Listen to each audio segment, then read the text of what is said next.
kick off the New York Jets pregame show. Brought to you by EY, the official professional.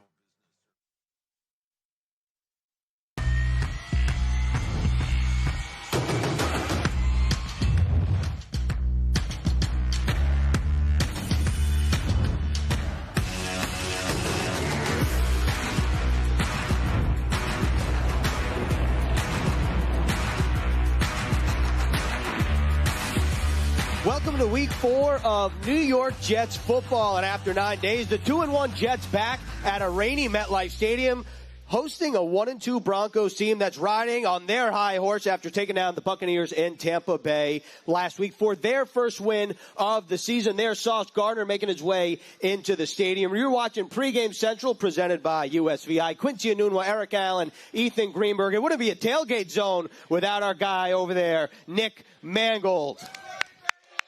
What a beautiful day for football here, Nick, huh? It is a beautiful day out. I love it. This is good weather. So the Jets 2-1 for the first time since 2015. Could be 3-1 for the first time since 2015 as well. But the challenge after such a gruesome start to the season, 3 games in 11 days, is now you have a little bit of rest. Aaron Rodgers said earlier this week it's more difficult for teams to handle success than adversity. So how do the Jets take their well-deserved rest and try to come out hot today? Yeah, I think that's the thing. And when you look at the way that they came out and played against the Patriots and then they have this time off, you really get to sit back and say, all right, where did we go well and where did we go wrong, and reassess, and then look at, hey, listen, now we got a grind of a season. Like, we had this little break. We need to get our minds right and come back and put a statement on, here's how we're coming out. Here's what we're doing. We're going to put show the league like we mean business. Spoken like an old football coach. Is that something you've been doing of late? Doing a little bit of coaching there in high school and loving every minute of it. Yeah. Okay, Del Barton High School is tearing it up right now. I think the Jets have a tremendous opportunity because this will be, if you beat the Broncos, 3 consecutive wins. Also, 3 wins in the AFC, 3-0 start there. Also 2-0 at home, and you already have a division win in your pocket as well. Yeah, absolutely. I think this is a great opportunity for this team to really show who they are. I think back to 2015, right? We felt very confident. A lot of those wins were coming in a way that I think a lot of people weren't expecting from us. So we had a lot of new players, but I think the team was ready for whatever was coming for us. Yeah, and I think that's a big thing. The way the NFL has changed the preseason, the way they've gone through things, it's now like the beginning of the season is still the gel period. Yeah. And I think we've seen that with this Jets team as they've been starting the season, really finding their way. And I think they did that Thursday night. And now it's like, all right, did you find your way? And are you set in your ways? And can you keep going? I think it's fascinating as far as the landscape for this ball game, because both the Jets, who took down the Patriots on Thursday night, and then the Broncos against the Tampa Bay Buccaneers are coming off their most complete performances of the season. Absolutely. And I think a lot of Jets fans are excited at the fact, or happy that, like, the Broncos got their first win of the season last week in Tampa Bay. When you take a look on Twitter or X, it's a lot of fans are saying, all right, that's out of the way now. Let's really get going when the Broncos come here. This is actually the 5th time in as many seasons the Jets and Broncos will have seen each other. This is the first time since 2020 the Broncos have come east. And look, it's a challenge going across the country. The Broncos stayed in West Virginia throughout the week to avoid the cross-country travel. As someone who, I guess it's a little different in training camp up in Cortland, but just being somewhere that's not home, like, what is the challenge of that, where for the Broncos this week, they fly to Tampa, they get the win, they go to West Virginia, then they're coming here before going back to the Mountain West? I think it's living out of a suitcase. When you're there for a week and you're not home, you don't have your usual routines and everything, it kind of throws you off a little bit. But at the same time, I assume they did as much as they could to keep it, on routine and as best they can. I've never done it as a player where we've gone and stayed somewhere before playing another game. It would be a very interesting experience because, you always talk about, like, team hotel. Yep. You have a curfew. Right. Right. At home, I don't have a curfew. Right. So now, how do you manage that? And so, I think there's a lot of things that go into that no one really thinks about when they talk about, oh, well, we're just going to stay for the week and then play another game. Well, how's that really logistically work out? Actually, that's a great point. I think we think back to when we went to London, right? Something similar to that maybe. And I wonder what the Jets are going to do next week, because that does kind of play a part. It feels like training camp all over again. Mm-hmm. I don't know if that's the mindset I want once the season starts. I kind of love the comfort of my home, my family, those different things. They can't come to West Virginia with Yeah, and I think the Jets are going to benefit from having a normal routine. They started the season Monday Night Football in San Francisco. They lose that game short week, go to Tennessee, take care of business. Then another super short week against the Patriots. They play their most complete football game of the season, and then they get the mini bye. You really have a full week of practice heading into this one. So we got an offensive lineman on set here. For more on this Jets offensive line today, let's check in with Caroline Hendershot inside the stadium. Yeah, Ethan, Robert Saleh confirmed this week that right tackle Morgan Moses will miss the next few games because of a knee injury. Not enough to go on IR, but that does mean that rookie Olu Fashanu will get his first NFL start today at right tackle, filling in for Moses. When he went down in the third quarter last week against the Patriots, Fashanu came in and did not allow a single sack or pressure in that game. Now, quarterback Aaron Rodgers spoke about Fashanu starting this week, and he said, I don't like to make comparisons, but from the beginning, Fashanu has reminded me of D'Brickashaw Ferguson through his consistency and through his personality. No moment has been too big for him, and he has a lot of confidence in Fashanu. Fashanu also spoke to reporters this week and said that he feels really comfortable at right tackle. Even though he played left tackle all throughout college, he's been getting a lot of reps through OTAs, through training camp at right tackle, so he feels really comfortable in that spot, and he just has that next man up mentality of going up there and doing the job to the best of his ability. And Caroline Fashanu, who's the young buck on the Jets offensive line, 21-year-old, the 11th pick overall in the 2024 NFL Draft. Nick, Caroline said it in her hit there. D'Brickashaw Ferguson was the comparison for Aaron Rodgers. I'm not asking you to compare the two, but what about what you've seen from Olu Fashanu throughout training camp, getting to meet him, makes you think that Rodgers can see some parallels there? Yeah, one, I would like to talk to Aaron and say, we make comparisons, but come on, Aaron, that's 101. You're 40 years old. You should know better by now. No, I think when you do look at the game that Olu plays and the way that he presents himself and the way that he carries himself, he does have a lot of comparisons to D'Brickashaw Ferguson. I think those comparisons will play out through the years, and if he has longevity in the way that that Brick carried himself, the way that he took care of his body, the way that he was always available, that's to be determined. But he's had a great start, and I think this is where Joe Douglas was smart in the way that he drafted and picking an offensive tackle as an insurance policy. And that insurance policy has now come up, and I think that is a great move by him. And I'm excited for this kid. Obviously there's going to be a lot of range of emotions getting your first NFL start. Yeah. And so you got to take that into play. But he's got a great head on his shoulders, and I think he understands the moment. And to be fair to him, he's got Aaron Rodgers behind him, right? Like that, having a quarterback who knows where to go with the ball as quickly as possible is a huge help for a tackle, because he can get the ball out quick. It makes your life a lot easier. So he's in a great position, and I'm looking forward to watching him today. Yeah, I mean, I think that was more of an appeal to the Jets fans, right? I don't think he meant that so much. No, a little bit of hyperbole. I will tell Aaron. I'm texting him. You better do that pregame. Yeah, as soon as we get done here, I'm going right on that field and say, Aaron, you can't say I'm not going to make comparisons, but I'm going to make a comparison. But come on, 101. Yeah, no, definitely. He exactly 101. I think with Olu coming in today, though, this is a great day for running, right? And I think that's what all offensive linemen love. Do you think the Jets are going to do anything else? Maybe chipping, bringing a tight end, double teaming, or do you think they'll just put him on that island out there? No, I think, and that's the nice part too. At right tackle, you're not as much on an island. I know that the NFL has shifted now, where both sides are definitely in play. Where the left tackle, was predominantly your big pass protector. But I'm more intrigued to see how his run blocking goes. How he handles the different double teams and everything. Yeah. And I assume that they'll have a mixture. But again, it goes back to Aaron and getting the ball out quick, knowing where he needs to go, and not holding the ball allows an offensive tackle the ability to take your set as you see fit and do what you need to do, knowing that Aaron's going to get rid of the ball. So you played the pivot. How difficult is the transition that he's making? Because At Penn State, Olu Fashanu was strictly a left tackle. Then he started getting snaps here in training camp, I think, prior to the Carolina game when the Jets had joint practices on the right side. And now he'll make his first NFL start after appearing in 14 snaps last week on the right side. Yeah, I'm a little biased as a center. You have to be able to go right and left, so it's really not that hard. I know a lot of guys complain, like, oh, I'm a left tackle, I can't go right. But I think that is what they've done a good job, I think, in the training camp and in the practice and everything, of being able to move him back and forth so that he is comfortable on both sides.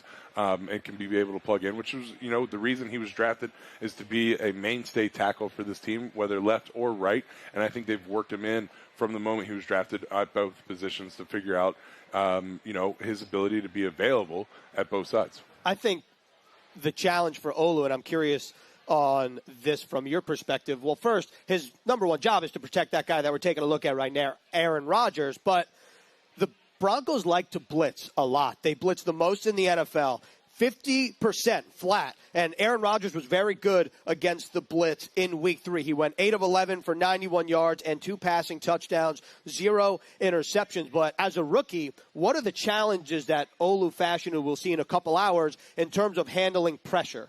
So the biggest thing is the communication amongst the offensive line and from the quarterback. So I'm not privy to the meetings and knowing who is truly in charge of protection calls and getting the information from either the quarterback or the center in Tittman.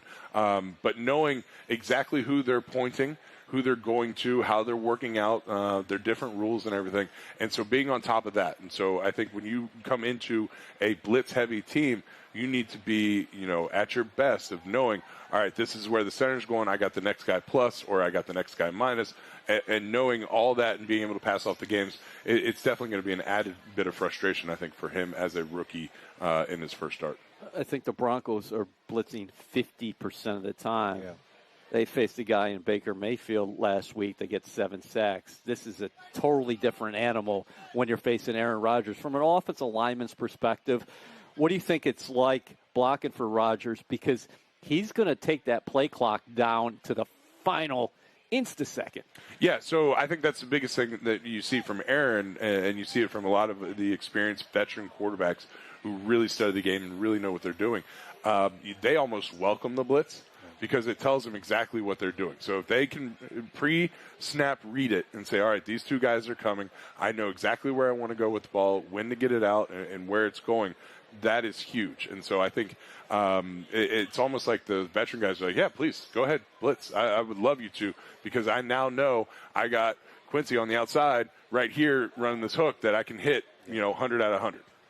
All right, Nick, thank you so much for joining us here on Pregame Central, presented by Thank you for USVI. Number 74 here, number 74 on the field, Olu Fashanu. You'll see him make his first NFL start today. Let's check back in with Caroline inside MetLife Stadium.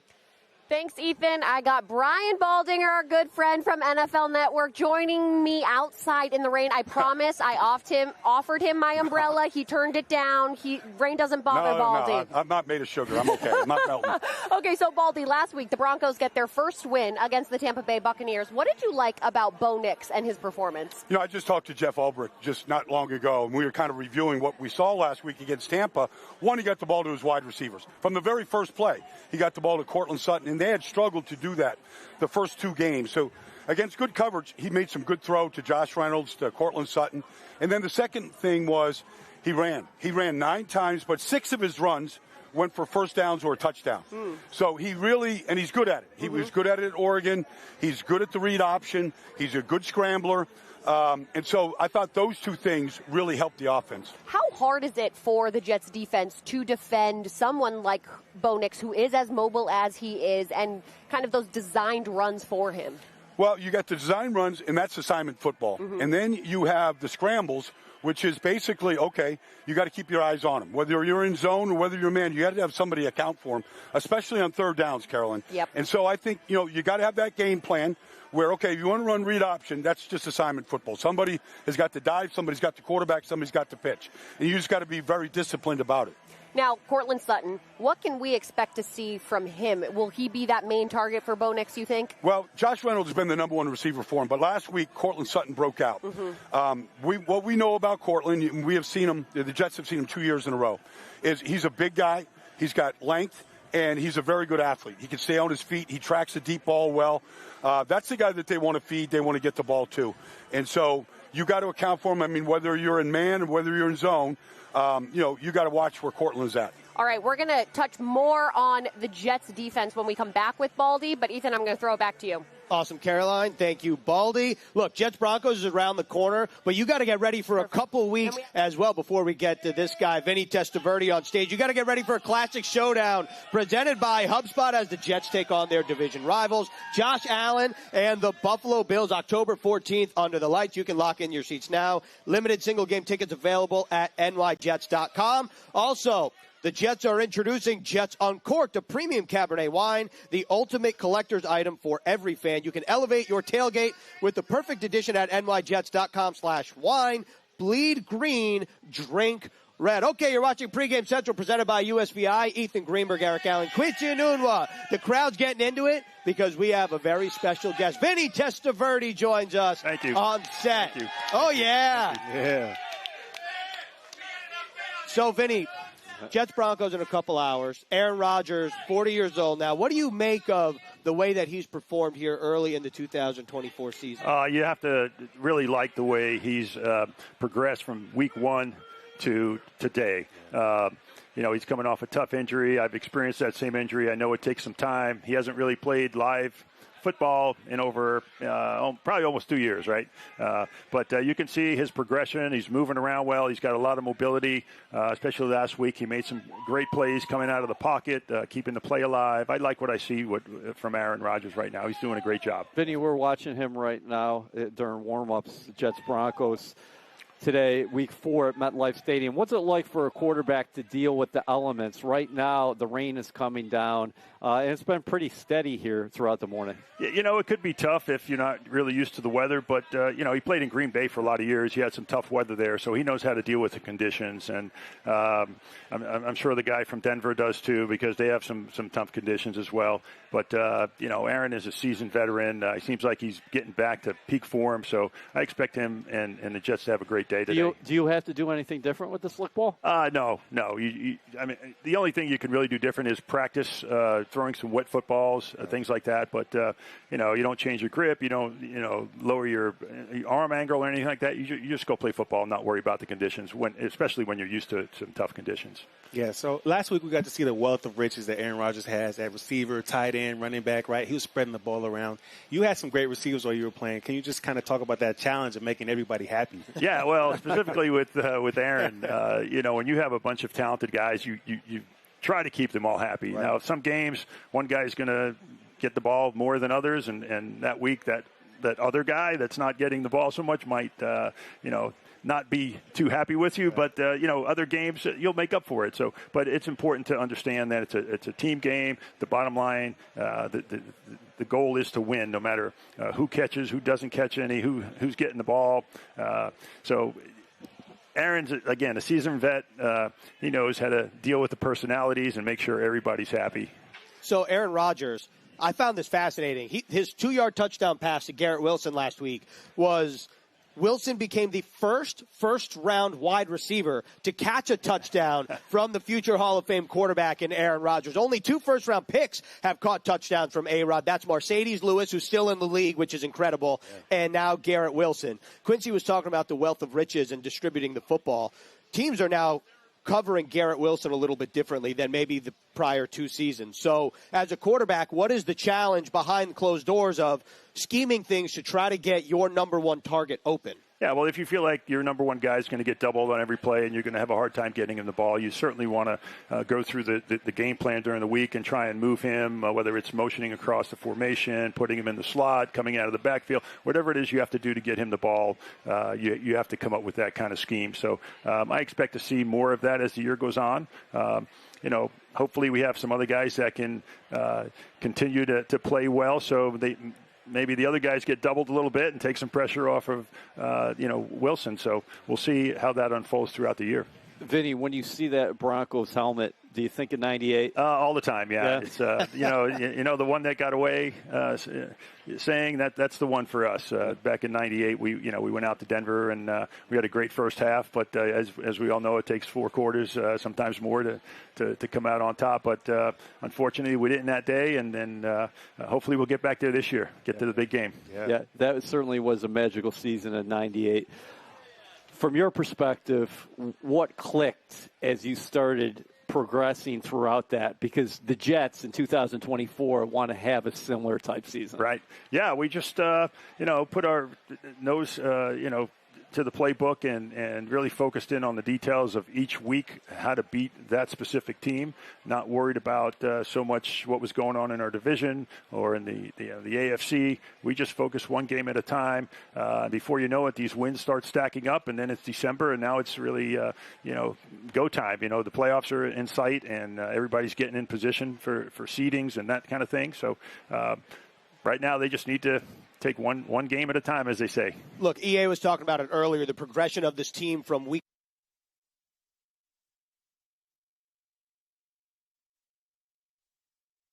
execution from number 8. You think about what he was able to do last week alone, spreading the football around in the 24-3 victory by the New York Jets at this stadium. It looked different. As an offense, it looked different, and even from a statistical perspective, it was different. You take a look at weeks 1 and 2, Aaron Rodgers completing an average of passing for an average. If he was completing an average of 171, that'd be pretty good. That would be pretty insane. Look, he threw for 171 yards each of the first 2 weeks, 281. He's 321 shy of getting 60,000 yards. When you take a look at this on screen here, Vinny, what do you then expect as the season progresses, as he comes back from this Achilles injury? That's pretty amazing, talking about 60,000 yards. But honestly, I'm not a big stats guy. I go by what I see and what he's doing technically. I like the way he's moving back in the pocket, his release, his quickness, which tells me he's seeing the field really well. He hadn't played for a while prior to this season, so it takes time to get those things back, and certainly seeing the field, making quick decisions, that's part of it. And he seems like he's progressed from week 1 to this week, that he's making those quick decisions, getting the ball out of his hand, making really good throws, a lot of back shoulder throws last week that were completed. It's good to see that it's all starting to come back for him on a high level. He's got 5 touchdown passes, 1 interception. His interception percentage of 1.4 is the best in NFL history. That's amazing. The Jets also leading the NFL on third down conversion rate, converting nearly 57% of the time, and they're tied for third in red zone as well. Yeah. So those are the stats that you really want to pay attention to, not to completions, yardage, all that kind of stuff, but those are the important stats. And as long as they continue to do those things, they're going to have a really good year. Yeah. Awesome, Vinny. Thank you so much for joining us here on Pregame Central, presented by. Let's head back into the stadium to check in with Caroline. All right, Ethan, Baldy still with me here. Baldy, let's talk about the Jets D-line, because obviously there was a big loss with Jermaine Johnson going down. Now, who do you expect and have you seen so far kind of step up to fill his role? Well, Will McDonald has stepped up, and so you expect that. He's the number 1 draft pick, but he's second in the league in sacks right now, and he's been a force. Quinnen is still winning his one-on-ones, and he's been a force inside. And so, Michael Clemens is a guy that has to really step up. John Franklin Myers is playing for this other team here today. They need a third guy. He's getting an opportunity right now. And then Javon Kinlaw, I think, is playing the best football that he has played.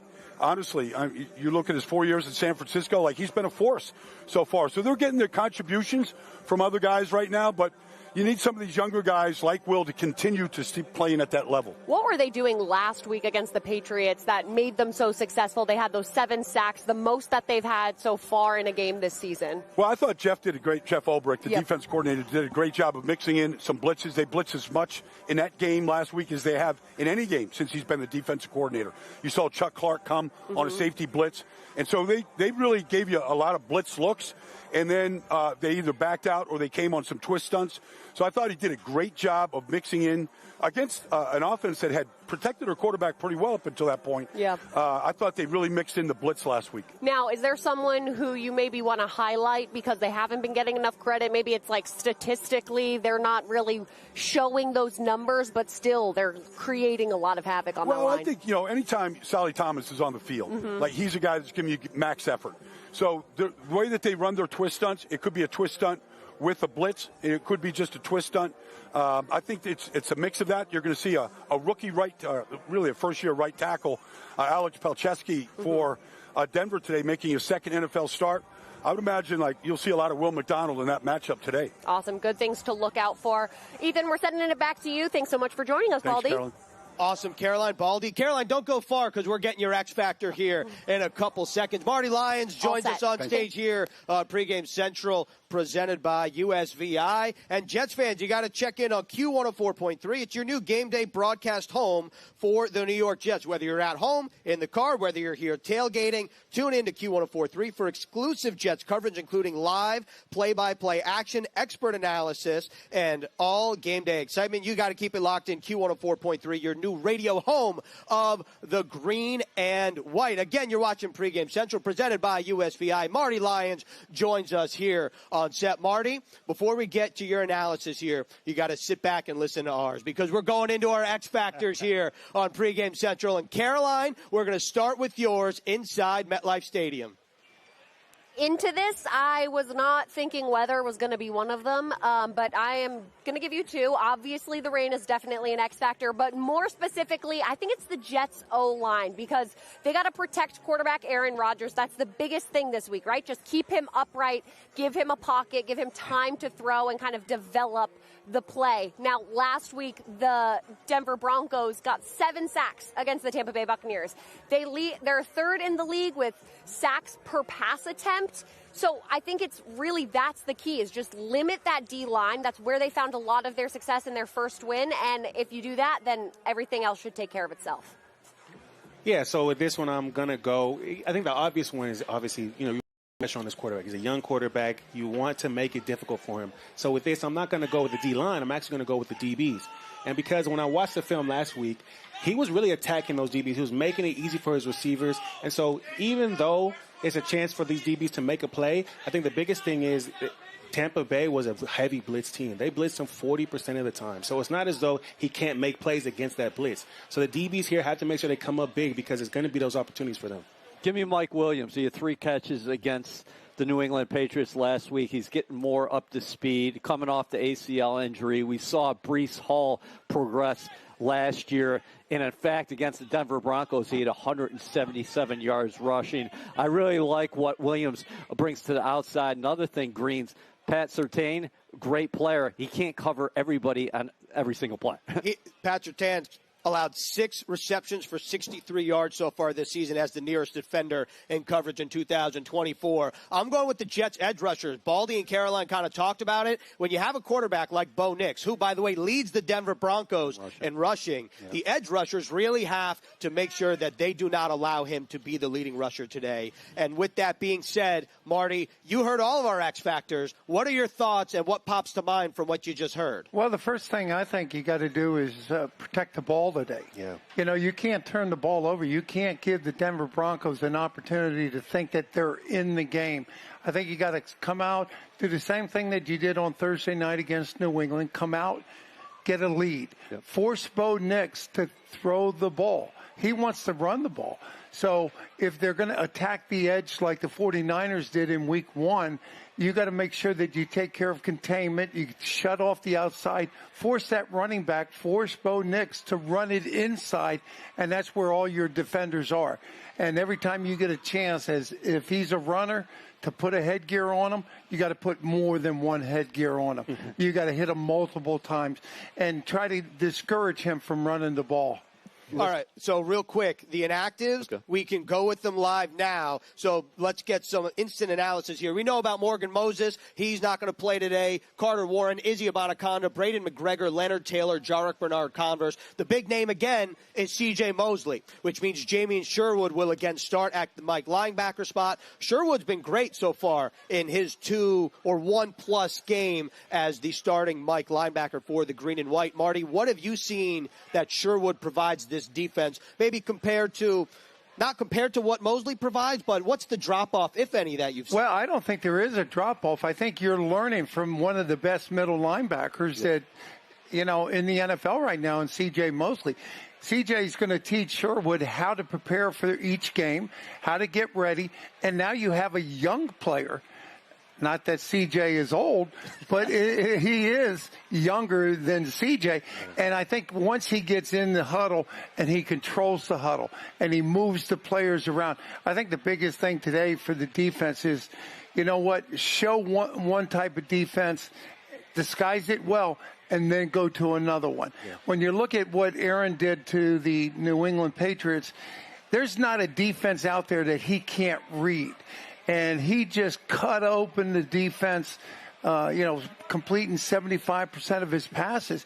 And when you look at the parking lot, everybody coming to the game today, they want to see Aaron Rodgers. Mm-hmm. Everybody, you don't realize until you're a student of the game how special of a player he really is.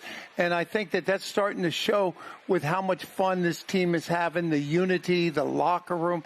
This team is coming together, and I think it all starts with the quarterback. I think that's an awesome point. The quarterback discrepancy is staggering to me. Bo Nix has played 3 professional games. This is his 4th start in the National Football League. He has 4 interceptions, 0 touchdowns. Right. On the other side of the coin, you're talking about Rodgers, who protects the football. The Jets had 2 giveaways against the 49ers. They've been clean ever since. Rodgers has 1 interception. The Broncos have 6 giveaways in 3 games. That's 2 a game. Right, and now with the weather being what it is, you're going to try to run the ball as much as possible, but you got to make sure that you protect the ball. All right, so this is Jets-Broncos, but next week the Jets go across the pond to London, and it's some Sunday morning football. We're talking about in the 9 a.m. hour, 9:30 to be exact. You can watch Aaron Rodgers and your New York Jets take on the Minnesota Vikings at Tottenham Hotspur Stadium next Sunday, October 6th. 9:30 a.m. Eastern, exclusively on NFL Network, streaming on NFL Plus. Subscription required for NFL Plus. Terms and conditions do apply. But we're not looking past the Denver Broncos here on Pregame Central, presented by USVI. And with that being said, only a couple minutes left. So, again, Marty, we're going to get your opinion after what we call tomorrow.